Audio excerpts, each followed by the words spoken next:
AITA for telling my wife to either take my money or she can be responsible for fundraising. My kid has to sell chocolate-covered almonds as a fundraiser at school. I would rather just give them the amount he is going to raise, but that isn't allowed. So I told my wife to just pay for 2 boxes out of my petty cash I keep on my office. I will take the almonds to work and give them out to my guys for free. My wife says that I'm missing the point and that I should take my son out to sell the almonds. I think that is ridiculous. I think I have better ways to spend several hours than to harass my neighbors trying to get them to buy chocolate. I told her she could either go out and sell the chocolate herself or she could take my money. Now she thinks I'm an asshole because I don't value her free time. She is a stay-at-home mom right now. When our youngest is 2, she will be going back to work. I work 60 hours a week, not including the commute. Now she wants me to spend hours out selling chocolate. No thanks. My free time is valuable too.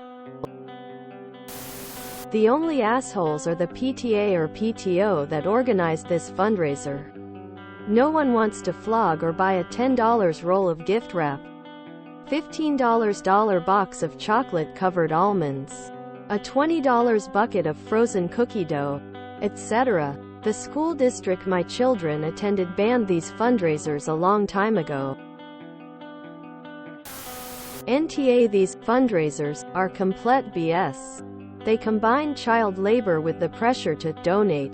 When I was in school, we did a fundraiser run, where we had to get family members to sign documents that they would give X amount per kilometer we ran. The money was supposed to go to a new hall for PE. Surprise, surprise.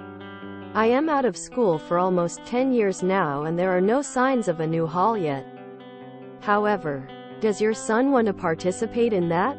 How old is he? Can he not go down the street alone? If he is enthusiastic and too young to go alone, both of you could accompany him for an hour each, one side of the street with each of you, and sell the rest of his almonds to your colleagues. NTA. I'd be doing the same thing. It's the same outcome regardless. And encouraging kids to go around for donations is just blah. Let any family and friends know you're selling them and stick with your original plan. NTA. I do the exact same thing as you are suggesting. The school doesn't care where the money comes from. They just want the money. NTA. Yes.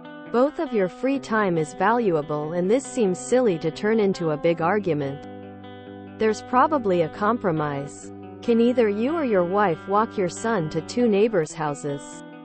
He tries to sell them almonds, gets the experience, and then you buy the 2 boxes off him. That way it's a 15-minute learning experience and not hours of knocking on doors. Maybe whoever doesn't have to walk your son to the neighbors does something off your chore list instead. Then you both are taking on an extra task for the family, instead of one person spending money and the other time to give their child a teachable moment. NTA. I hated selling chocolate around houses as a kid.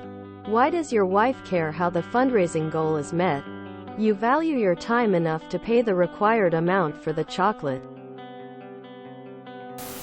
What exactly is the point your wife says you are missing? I just had my kid and the most random thought popped into my head just last night and it was exactly about this. I was thinking, what if my kid has one of those damn chocolate fundraiser things she has to do from school? I remember having to do this as a kid and hated having to ask people to buy my chocolate. I don't think I ever sold it all cause I remember just munching down on some chocolate bars and I don't remember ever getting in trouble for it or anything. Not exactly sure what happened after the whole thing was over. I suspect my parents might have just done the same thing and paid for anything I didn't sell myself. I plan on doing the same thing if my kid ever has to do that trash. Pay it all and pass out some free chocolate at work. NTA. That time is better spent doing something fun with your kid, rather than try to guilt trip your neighbors into buying overpriced sweets. NTA. Everyone I know that has to do this kind of thing pays for the box. Takes the box to work, puts an envelope in it for the honor system, and eats whatever loss there is. I'm not going to go out and annoy people hustling to sell almonds. NTA. We don't go door knocking. I hate getting kids knocking on the door. I always feel bad because I never have cash.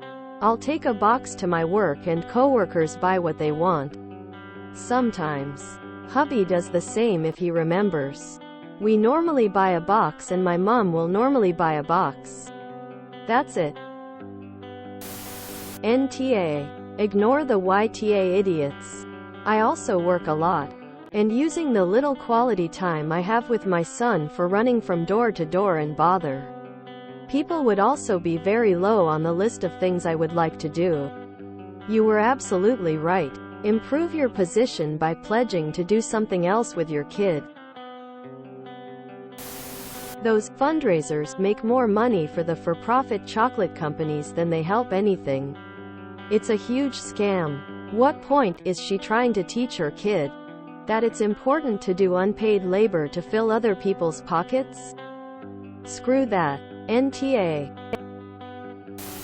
I understand how these fundraisers would be good for people who aren't in the position to pay themselves certain school activities, but your NTA for your suggestion. I honestly would rather just pay and spend my free time with my kids doing what we both want to do. NTA.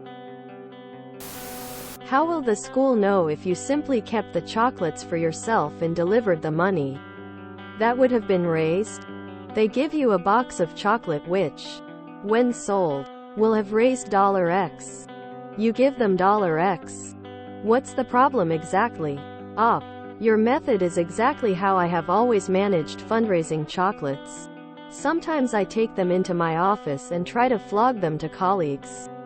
But usually I put them in the top of the cupboard and take them when I go to visit friends. In all honesty, though, most of them are eaten by the family. Also, if every kid at school is selling them, multiple people knocking on neighbors' doors asking them to buy almonds is a great way to really annoy your community. NTA. Because fundraising sucks ass and people should not be made to feel guilty, especially when the desired outcome has been achieved. NTA. Pretty sure parents buying numerous chocolates to pad the coffers is par for the course. If you're TA here, then everyone is. The charity is getting the money regardless. NTA. Listen, my kid has had to sell so much stuff and we both hate it. We aren't people persons. I'd hate being in sales, and she's much more of a behind-the-scenes person than an extroverted, hyped-up salesperson. She's stated many times that she hates manipulating people to spend money. After you buy the chocolate and give it away, hang out with your kid doing something valuable. Maybe take your kid and drop a box off at a shelter. The idea that selling candy door to door is the only way to bond with your kid is ridiculous. NTA. I remember doing these fundraisers when I was a kid. I can certainly say I learned absolutely nothing from it except that my next-door neighbors were very anti-solicitors. NTA. Some people will volunteer. I'll write the check. NTA. These fundraisers are annoying and embarrassing as kids. If you enjoyed this video, please check out our playlists full of similar content. AmITheAsshole is like doom scrolling for your ears. Please like, share, and subscribe.